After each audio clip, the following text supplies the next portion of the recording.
2020년 11월 성장성 특례로 코스닥에 입성한 고바이오랩의 상장 확정 직전 지분 거래가 입방아에 오르내리고 있습니다. 당시 사업개발 본부장직을 맡았던 고위 임원이 상장 확정 직전 시점인 2020년 6월 보유 지분 전량을 장외에서 내답한 데다 희망 공모가 밴드 하단보다도 낮은 가격의 거래가 이루어졌기 때문입니다. 매매 시점과 가격뿐만 아니라 모멘텀 세제 혜택 포기 등 적잖은 물음표를 남긴 매매로 회자되고 있습니다. 예비 투자자들에게 핵심 인력으로 소개된 예비 상장 기업의 고위 임원이 상장 확정 직전에 보유 지분 전량을 정리한 점 또한 비판의 목소리가 나오고 있습니다. 2020년 6월 3일 당시 사업개발본부장이라는 중책을 맡고 있었던 고바이오랩의 김성지 전 상무는 장외 거래로 자신 보유 회사 주식 7만 5천 주 전량을 주당 1만 3천 원에 매각했습니다. 이 지분을 매입한 주체는 제약바이오 전문 언론사 오너와 유관업체 경영진으로 드러났습니다.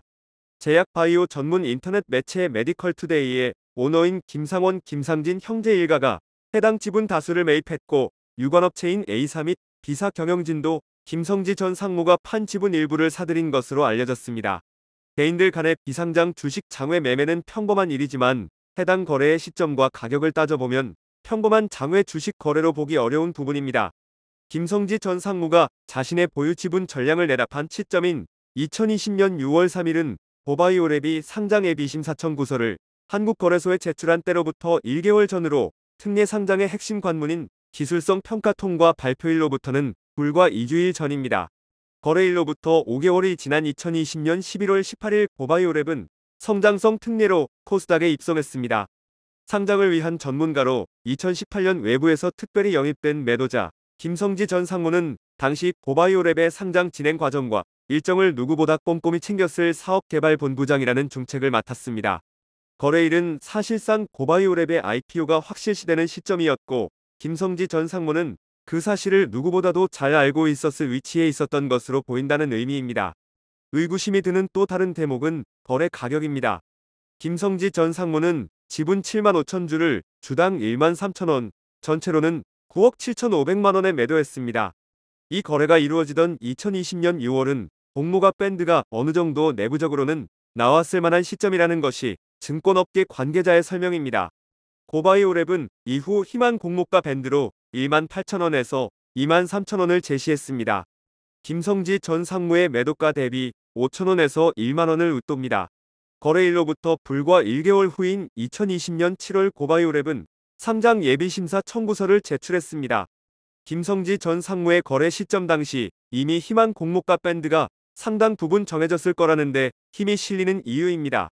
증권업계 관계자는 김성지 전 상무가 지분을 판 시점에는 고바이오랩과 IPO 주관사 간의 공모가에 대한 협의를 어느 정도는 마쳤을 시점으로 보인다며 코로나19라는 주가 모멘텀을 포기하면서까지 이른 시점의 낮은 가격으로 양도한 점이 이해되지 않는다고 말했습니다. 따져볼 건 거래 주체의 손익으로 지분을 내다 판 김성지 전 상무입니다. 김성지 전 상무는 지분을 처분해 세전 기준 9억 7천5백만 원의 현금을 거머쥐었습니다. 작은 돈이라고 할 수는 없는 금액이지만 비상장 기업의 주주 입장에서 최고의 현금화 기회로 볼 수 있는 IPO 확정 직전 고위 임원이 보유 지분 전량 매각을 통해 거둔 금액치고 큰 금액은 아니라는 의견이 나오고 있습니다. 만약 2020년 6월 장외 거래에 매수자들이 취득 시점 당시 실제 2020년 11월에 이루어진 고바이오랩의 상장 일정에 대한 확신이 있었다면 그들은 해당 거래를 통해 최소 3억 7천5백만 원에서 7억 5천만 원에 달하는 확정적 수익을 기대하고 있었다고 볼 여지가 있습니다.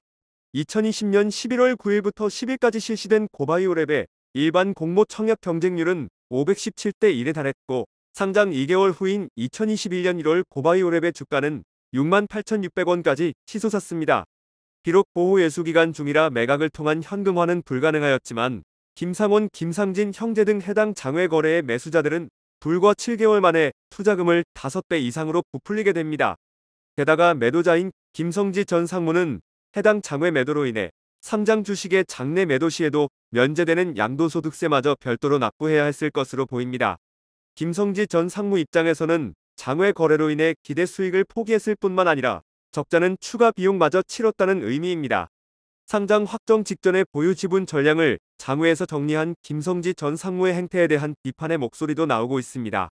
김성지 전 상무는 당시 고바이오랩의 사업개발본부장 직위를 지니고 있었습니다.